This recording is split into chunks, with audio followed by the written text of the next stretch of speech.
kupitia ka comment, tukasema kupitia hii posti tutasoma comment za Watanzania tuweze kujua wapo upande gani. Dalali, karibu.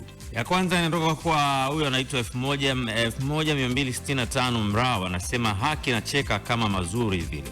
Nimekumbuka binti yangu akiwa class 3 alikuja na homework ya Kifaransa. Swali likamshinda.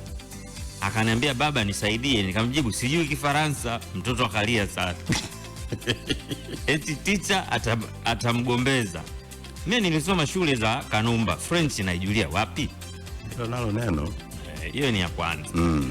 Lakini Kenny Mopao anasema Kenny, achana Kenny. Twende kwa Tumaini. Tumaini anasema hujaambiwa umfanyie homework. Walimu wanasisitiza tuwasisitize watoto wafanye homework, sio ufanye wewe mzazi. Tunatofautiana uelewa. Haya, bado tatu hapo chap chap. Skyna anasema unakuta mzazi hana elimu, hajui chochote kuhusu elimu ya leo. Mwanafunzi anarudi na Kifaransa chake, mtoto anaambiwa asimamiwe kazi. Na msimamia nini hapo? Mimi mwaka 1980. Rais wa Mawinga anasema wamalizane shule huko, wasituchanganye kwa kweli. Tunakuwa tumechoka na kazi nyingine. Ya mwisho ni